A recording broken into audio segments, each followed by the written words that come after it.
of the Prime Minister, Neville Chamberlain. The House of Commons has insisted that Winston Churchill take over.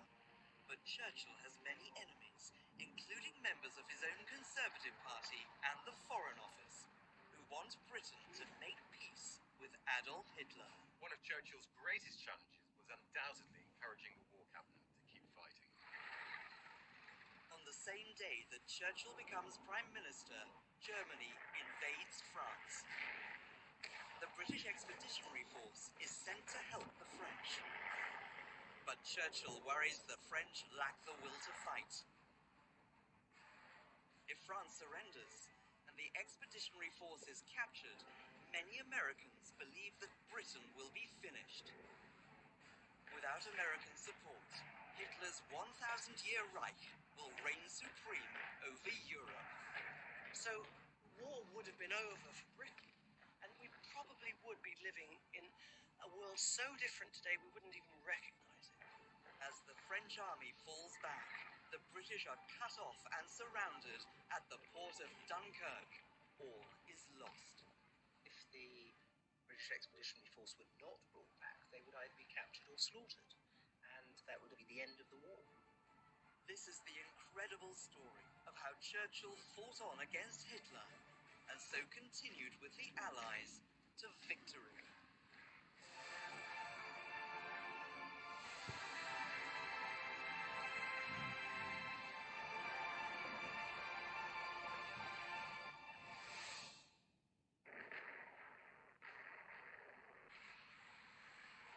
On the 1st of September 1939, Germany invades Poland. Britain is at war. The government responds by sending the British Expeditionary Force, the BEF, to France. And now the first pictures of the embarkation of the BEF. Never before has an army set out for the front to fight for a more just cause. Never before have men been more determined to win. More than 152,000 soldiers set sail to join their French counterparts on the Franco-Belgian border. Once there, they dig in and wait for the Germans to attack.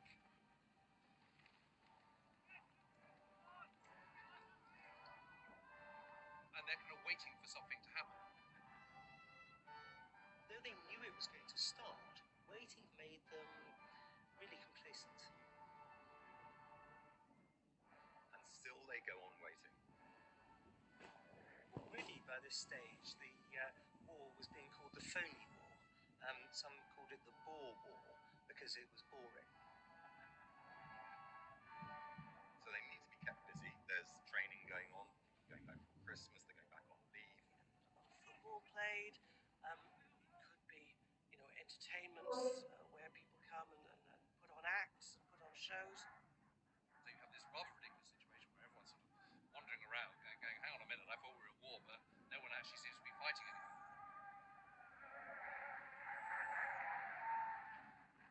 But war is coming.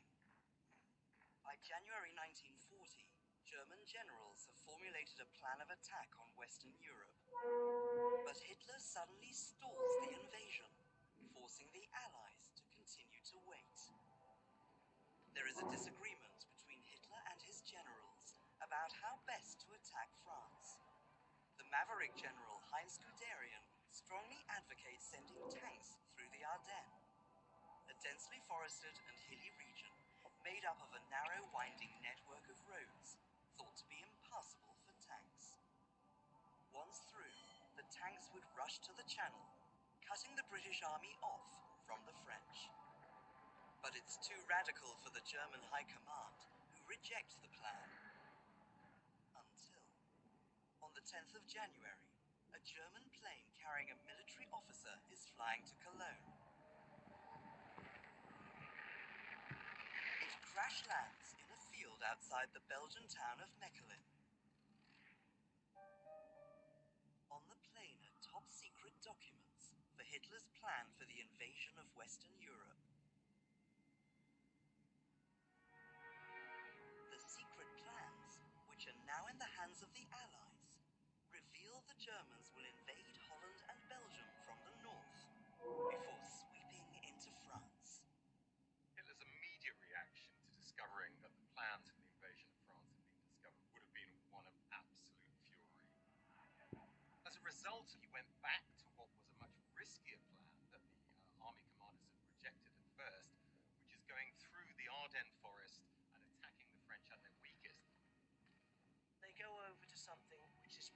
much more audacious, much more risky, but which absolutely sets the scene for the war that's coming.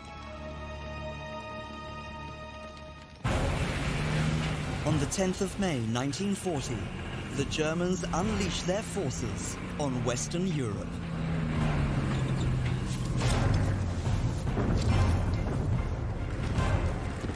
The assumption among the Allies is that the attack's bound to come through Belgium, and that's why the Allies had put the cream of their forces, both the French and the British armies, on the border with Belgium.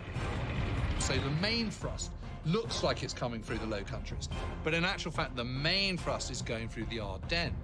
And frankly, to the French and the British, they must have seen the Ardennes in particular as an impassable object for tanks, for armoured columns. You know, logistically, how could you really move an army through that location? And what the Germans do very cleverly is not just come through the Ardennes, which was the sneak surprise attack, but they also advanced troops into Belgium itself. In other words, they called the Allies' bluff, and the Allies took the bait. The Germans pummel through the seemingly impassable Ardennes, using a technique never seen before on the battlefield. Blitzkrieg, a rapid thrust towards an enemy's weak spot using an onslaught of sheer power. Fast tanks, mobile infantry, and overwhelming air support. This was the first, real use of, armored blitzkrieg in world history. The Germans called it Bewegungskrieg, the war of movement, meaning you hit them hard as quickly as you can and you just smash through. You annihilate the enemy so they can't kind of collect themselves. So what does this do? It creates panic. The material effect of Blitzkrieg is to open up an enemy force to real danger. The moral effect is to create complete dislocation on the part of your enemy. It's almost like a conjuring trick.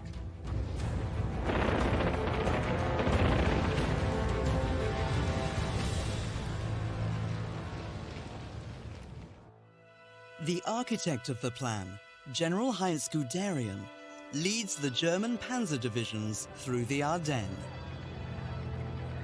General Guderian had a very simple motto that doesn't translate into English, but it basically means use the big guns, don't do anything piecemeal. He was impulsive, and he was a great expert on tank warfare. Guderian and his divisions work closely with the Luftwaffe to smash through the Ardennes, cross the Meuse River, and overrun the Allies, reaching northern France in just a matter of days.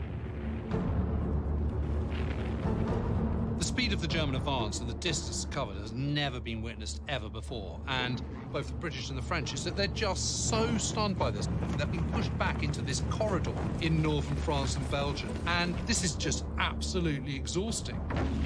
You're not getting enough sleep. You're being shot at. You know things aren't going well because you're falling back. Morale is not good. Guderian's tank divisions split the British and French forces as Hitler's men pushed them towards the coast in their thousands. The man to beat Hitler is Winston Churchill. The country rallies solidly and resolutely to the task of defeating the most sinister madman that ever aspired to world conquest. Meanwhile, in England, the country's new Prime Minister, Winston Churchill, receives shocking news. He gets a phone call from Reynaud, the French Prime Minister, on the 15th of May, in which he says the battle is lost. This is 5 days into the fighting against the Germans.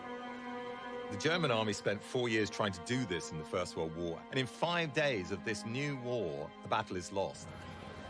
Having replaced Neville Chamberlain just a week earlier, Churchill's appointment as Prime Minister could not have come at a worse time. Many are skeptical of his ability to cope. A lot of members of the government thought Churchill was far too risky a choice. He'd made mistake after mistake in his life. When one looked at his First World War record, there were many blemishes, and as a result, they really did fear that Churchill in charge was going to be like a bull in a china shop. Churchill was not trusted. He was a man who was perceived to have moved ground many times politically. Was he the right man for the right time? But Churchill's a fighter. And so if you're going to fight, you needed Churchill, because Churchill was somebody who made no secret of his contempt for Hitler, no secret of his determination to resist. And he was a brilliant orator. Here was somebody that could really speak to the British people and encourage them to resist. With the looming crisis for the British forces in France, Churchill's first speech to Parliament as Prime Minister is ominous. We have before us many, many long months of struggle and of suffering. You ask, what is our aim? I can answer in one word: victory. Victory at all costs. But the stirring rhetoric belies a stark reality. In France, British forces are facing annihilation, trying to halt the German advance. Alongside the French, they launch a counterattack at the city of Arras. That is the last-ditch attempt to try and kind of reverse things. But they don't break through. You know, it's just not a big enough thrust.